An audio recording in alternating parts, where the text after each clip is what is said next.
Okay guys, next முன்னாடி எந்த செஷனில் விட்டோமோ அதுலேருந்தே நான் வந்துட்டு ஸ்டார்ட் பண்ணுறேன். இப்போது என்ன பண்ண போகிறோம்னாக்கா, நம்ம எல்லாத்தையும் கிளியர் அவுட் பண்ணிவிட்டு அடுத்த டைப் ஆஃப் கிளியர் அவுட் பண்ணுறதுக்கு முன்னாடி அடுத்த டைப் ஆஃப் லைன் எப்படி வந்துட்டு க்ரியேட் பண்ணுறதுன்றதை பார்த்துருவோம். இப்போது இந்த லைன் ஆப்ஷனில் நம்ம வந்துட்டு இப்போ நான் வந்துட்டு ஒரு சென்டர் லைன் போடணுன்னு நினைக்கிறேன். ஆனால் வந்துட்டு எனக்கு அந்த சென்டர் லைனை வந்துட்டு டிக் பண்ணி போடுற ஆப்ஷன் எனக்கு பிடிக்கல அப்படின்னு நினச்சிங்க அப்படின்னாக்கா என்ன பண்ணலாம், இந்த ஆப்ஷனில் லைன் ஆப்ஷன் பக்கத்துலேயே ஒரு ஆரோ மார்க் இருக்கா, அந்த ஆரோ மார்க்கை கிளிக் பண்ணிவிட்டு இந்த சென்டர் லைன் ஆப்ஷனை கொடுத்துட்டு நீங்கள் எப்படி வேணால் வந்துட்டு ஒரு சென்டர் லைனை போட்டுக்கலாம். இது வந்துட்டு இன்னொரு மெத்தட். ஓகே, இன்னொரு மெத்தட் பார்த்தீங்கன்னா வந்துட்டு மிட் பாயிண்ட் லைன் ஆப்ஷன் மூணாவதாக இருக்கும். அந்த மிட் பாயிண்ட் லைனையும் வந்துட்டு நீங்கள் வந்துட்டு என்ன பண்ணலாம், அது வந்துட்டு என்ன இருக்குது, இதில் வந்து டிக்காகி தான் வந்திருக்கு. அந்த மூணாவது ஆப்ஷன் செலக்ட் பண்ணுறப்போ இது மிட் பாயிண்ட் லைனாக தான் டிக்காகி வந்திருக்கு. Okay, mid point line option வந்துட்டு உங்களுக்கு டிக்காகி இருக்குது. இது டிக் பண்ணாமல் விட்டிங்கன்னா நார்மல் லைனாக வரும். டிக் பண்ணிவிட்டு போட்டிங்கன்னா இது வந்துட்டு ஒரு மிட் பாயிண்ட் லைனாக வரும். ஃபார் கன்ஸ்ட்ரக்ஷன் கொடுத்தா ஃபார் கன்ஸ்ட்ரக்ஷன் வச்சு ஒரு மிட் பாயிண்ட் லைனாக வரும். இந்த மாதிரி நீங்கள் வந்துட்டு லைன்ஸை க்ரியேட் பண்ணிக்கலாம். இது எல்லாத்தையும் கிளியர் அவுட் பண்ணுறதுக்கு நான் என்ன பண்ணுறேன், Ctrl+A, நார்மலாக நம்ம யூஸ் பண்ணுற Ctrl+A, செலக்ட் ஆல் கொடுத்தாச்சு. செலக்ட் ஆல் கொடுத்துட்டு நான் என்ன பண்ணுறேன், இதை டெலீட் பட்டனை கிளிக் பண்ணிடுறேன். உடனே எல்லாமே டெலீட் ஆயிடுச்சு. ஓகே, இதுக்கு பக்கத்தில் இருக்கிற அடுத்த ஆப்ஷன் என்னென்னு பார்த்தீங்கன்னா, அடுத்தது சர்க்கிள் ஆப்ஷன் இருக்கா. இந்த சர்க்கிள் ஆப்ஷனை நம்ம பார்க்குறோம் ஃபஸ்ட்டு. ஓகே, இந்த சர்க்கிள் ஆப்ஷன் பார்க்குறதுக்கு நான் அந்த சர்க்கிளில் ரெண்டு டைப் சர்க்கிள் தான் இருக்குது. ஒரு டைப் என்னென்னு பார்த்தீங்கன்னா, ஒன்று வந்துட்டு நார்மல் சர்க்கிள். நார்மலாக இந்த சர்க்கிளில் நம்ம இப்படி போட்டுக்கிட்டு எவ்வளோக்கு வேணுமோ அப்படி வந்துட்டு ஒரு ரேண்டமாக ஒரு டைமென்ஷனுக்கு போட்டுட்டு அதுக்கப்புறம் என்ன பண்ணுறோம்னாக்கா ஸ்மார்ட் டைமென்ஷன் கொடுத்துட்டு நம்ம என்ன பண்ணுறோம், இதோட டயாமீட்டர் நம்ம கொடுத்துக்கிறோம். டயாமீட்டர் சப்போஸ் நான் ஒரு 100ன்னு கொடுக்குறேன். ஓகேவா, இப்போது இந்த ஸ்கெட்சு வந்துட்டு என்ன இருக்குன்னாக்கா அண்டர் டிஃபைன்ட் அப்படின்னு இருக்குது. ஓகேவா, இங்கே கீழே பார்த்தீங்கன்னா உங்களுக்கு தெரியும் அண்டர் டிஃபைன்ட் அப்படின்ற ஒரு இதில் இருக்குது. ஏன் அப்படி அண்டர் டிஃபைன்ட் அப்படின்னு இருக்குது அப்படின்னு பார்த்தோம்னாக்கா, இதுக்கு நம்ம டெஃபினேஷன் நம்ம இன்னும் எதுவுமே கொடுக்கல.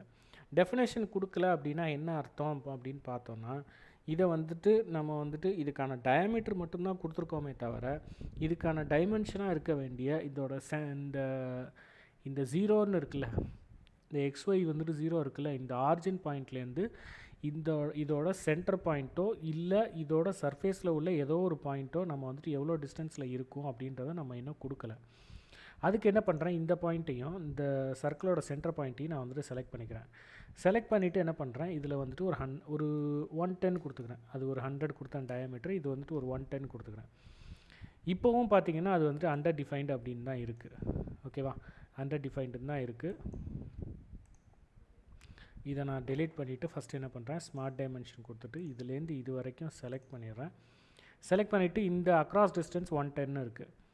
இந்த ஹரிசாண்டல் டிஸ்டன்ஸ் 97 மாறிடுச்சு. இதை 110 மாற்றிக்கிறேன். நான் மாற்றிக்கிட்டு அதுக்கப்புறம் என்ன பண்ணுறேன், இப்போவும் அண்டர் டிஃபைன்டுன்னு தான் இருக்குது. இதுக்கப்புறம் என்ன பண்ணுறேன், இதுலேருந்து இது வரைக்கும் உள்ள டிஸ்டன்ஸ் அக்ராஸ் டிஸ்டன்ஸை நான் எடுத்துக்கிறேன். இல்லைன்னா இதோட வெர்டிக்கல் டிஸ்டன்ஸை நான் எடுத்துக்கிறேன்.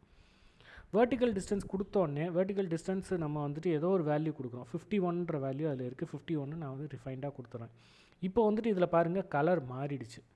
இது வந்துட்டு இவ்வளோ நேரம் ப்ளூ கலராக இருந்தது, இப்போ வந்துட்டு என்ன ஆகிடுச்சு, இது வந்துட்டு பிளாக் கலராக மாறிடுச்சு. அதுக்கப்புறம் இங்கே பார்த்தீங்கன்னா இது வந்து ஃபுல்லி டிஃபைன்டு அப்படின்னு வந்துருச்சு.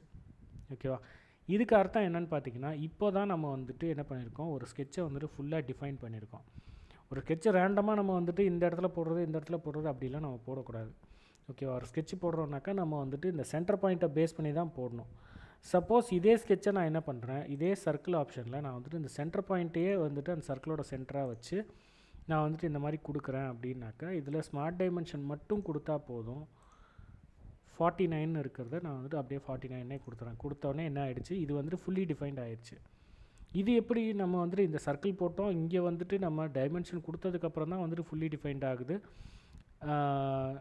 டயாமீட்டர் கொடுத்த இதில் டயாமீட்டர் மட்டும் கொடுக்குறோம், உடனே ஃபுல்லி டிஃபைன்ட் ஆகிடுச்சு அப்படின்னு வந்துட்டு எப்படின்றத நீங்கள் நினைக்கலாம். ஓகேவா, அதுக்கு ரீசன் என்னன்னாக்கா நம்ம வந்துட்டு இந்த சர்க்கிளோட சென்டர் பாயிண்ட்டை என்னவா கொடுத்துருக்கோம், இந்த 0 பாயிண்ட்லேயே கொடுத்துருக்கோம். அப்போது அந்த சர்க்கிளோட சென்டர் பாயிண்ட்டுக்கும் இங்கே இருக்கிற அந்த XY0 இருக்குல்ல, இந்த ஆரிஜின் பாயிண்ட்டு ரெண்டுத்துக்கும் எவ்வளோ டிஸ்டன்ஸ்னு பார்த்தாக்க எக்ஸ் வந்துட்டு 0, ஒய்யும் 0. ஓகேவா, இப்போது இந்த சென்டர்லேருந்து இந்த ஆரிஜின் பாயிண்ட் இருக்குல்ல, அந்த ஆரோ மார்க்கோடு இருக்குது பார்த்துங்க, இந்த ஆரிஜின் பாயிண்ட்டு இதுக்கும் இந்த பாயிண்ட்டுக்கும் இதுக்கும் உள்ள டிஸ்டன்ஸ் பார்த்தீங்கன்னா எக்ஸில் வந்துட்டு 110, ஒயில் வந்துட்டு 51. அதாவது ஹரிசான்டல் டிஸ்டன்ஸ் 110 இருக்குது, வெர்டிக்கல் டிஸ்டன்ஸ் 51 இருக்குது. ஓகே, அதே மாதிரி இதே பாயிண்டில் தான் என்ன இருக்குது, இந்த சர்க்கிளோட சென்டரும் இருக்குது, அதே பாயிண்டில் தான் வந்துட்டு அந்த XYயோட ஜீரோவும் இருக்குது. அப்போது இதில் உள்ள டிஸ்டன்ஸ் பார்த்தோன்னாக்கா ரெண்டுமே எக்ஸும் 0, ஒய்யும் 0 ஒரே பாயிண்டில் இருக்கிறதுனால, அதனால் வந்துட்டு என்ன ஆயிடுது, இது ஃபுல்லி டிஃபைன்டுன்னு ஆயிடுது. ஓகே, நெக்ஸ்ட்டு வந்துட்டு நம்ம என்ன பண்ணுறோம், சர்க்கிளில் இருக்கிற இன்னொரு ஆப்ஷனை பார்க்குறோம், பெரிமீட்டர் சர்க்கிள் அப்படின்னு இருக்குல்ல, அதை பார்க்குறோம். அந்த பெரிமீட்டர் சர்க்கிள் எதுக்காக யூஸ் பண்ணுறோம்னாக்கா, சர்க்கிள் வந்துட்டு ஒரே டைப் ஆஃப் சர்க்கிள் மட்டும் இருக்கக்கூடாது அப்படின்றதுக்காக இது வச்சுருக்காங்க. இதில் வந்துட்டு அந்த சர்க்கிளை வந்துட்டு நம்ம என்ன பண்ணுவோம், 3 பாயிண்ட்ஸ் வச்சு நம்ம இது பண்ணுவோம். ஓகேவா, இது வந்துட்டு நிறைய பேர் வந்துட்டு இதை டேஞ்சன்ட் சர்க்கிள் அப்படின்னு வந்துட்டு எடுப்பாங்க. இது டேஞ்சன்ட் சர்க்கிள் கிடையாது. இந்த பாயிண்டில் வந்துட்டு எடுக்கிறோம், இந்த பாயிண்ட்லேருந்து எடுத்தால் இது வந்து டேஞ்சன்ட் சர்க்கிளாக வரலாமே தவிர இது வந்துட்டு டேஞ்சன்ட் சர்க்கிளாக தான் வரும்னு கிடையாது. இந்த பாயிண்டில் எடுக்கிறேன், நான் வந்துட்டு என்ன பண்ணுறேன், இந்த பாயிண்டில் எடுக்கிறேன், அதுக்கப்புறம் அப்படி மாற்றி எடுத்தோன்னா இந்த மாதிரி வர்றப்போ நம்மளுக்கு வந்துட்டு என்ன வரும், டேஞ்சன்ட் சர்க்கிளாக வர சான்ஸ் இருக்கே தவிர, நம்ம நார்மலாக எடுத்தோன்னா இது வந்து கிராஸ் பண்ணி போகிற பாயிண்ட்ஸாக தான் எடுத்துக்கும். இந்த இன்னொரு சர்க்கிள் மேலே செலக்ட் பண்ணி எடுத்தோன்னா தான் இது வந்து டேஞ்சன்ட் சர்க்கிளாக வருமே தவிர, இதை வந்து நார்மலாக நம்ம ஸ்டார்டிங்கில் க்ரியேட் பண்ணோம்னா இது என்ன ஆகாது, டேஞ்சன்ட் சர்க்கிளாக வராது. ஓகேவா, இதுதான் சர்க்கிளுக்கும் நார்மல் சர்க்கிளுக்கும் உள்ள டிஃப்ரென்ஸு. இப்போது இதில் வந்துட்டு நம்ம என்ன பண்ணணும், இதுக்கான டயமீட்டர் நம்ம கொடுக்கணும், கொடுத்துட்டு அதுக்கப்புறம் இந்த சென்டர் பாயிண்ட்டு இந்த ஆரிஜின் பாயிண்ட்லேருந்து எவ்வளோ டிஸ்டன்ஸில் இருக்குது அப்படின்னு கொடுத்துட்டாக்கா இது வந்துட்டு என்ன ஆகிடும், ஃபுல்லி டிஃபைன்டுன்னு ஆகிடும்.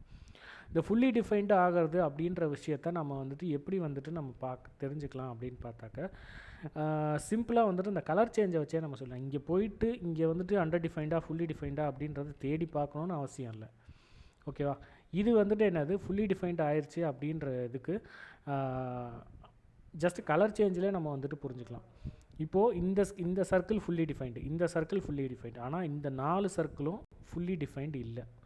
அது வந்துட்டு 4 சர்க்கிளுமே அண்டர் டிஃபைன்டு தான். ஓகேவா, அண்டர் டிஃபைன்டுனா அப்போ ஓவர் டிஃபைன்டு அப்படின்னு ஒரு ஆப்ஷன் இருக்கான்னு கேட்டால் கண்டிப்பாக இருக்குது. அதுக்கு நான் என்ன பண்ணுறேன், ஃபஸ்ட்டு இந்த சர்க்கிள் எல்லாத்தையும் டெலீட் பண்ணிடுறேன், புதுசாக போட்ட சர்க்கிள்ஸ் எல்லாத்தையும் டெலீட் பண்ணிடுறேன். ஓகே, இப்போ வந்துட்டு இது ஃபுல்லி டிஃபைன்டாக இருக்குது. இப்போது இதில் வந்துட்டு ஏதாவது ஒரு டைமென்ஷனை நான் வந்துட்டு டெலீட் பண்ணிட்டேன்னா அது என்ன ஆகிடும், அண்டர் டிஃபைன்ட் ஆகிடும்.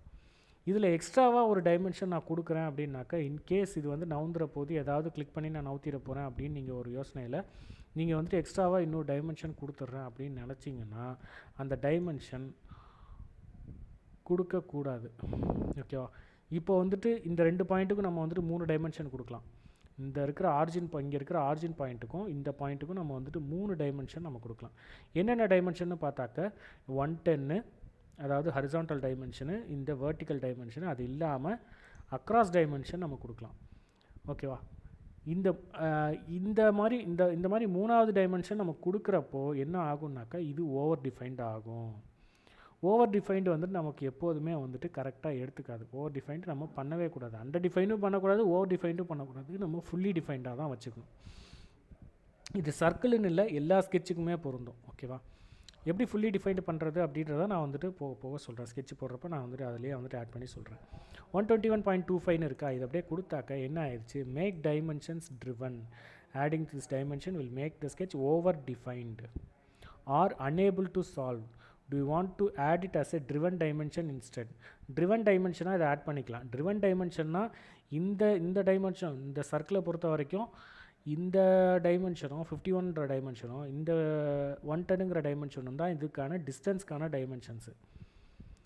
நம்ம இதை மட்டும்தான் மாற்ற முடியும், இதை வந்துட்டு நம்ம என்ன பண்ண முடியாது, மாற்ற முடியாது அப்படின்றதுக்கான ஆப்ஷன் தான் இது. என்னது, ட்ரிவன் டைமென்ஷனாக மாற்றுறதுக்கான ஆப்ஷன். ஓகே,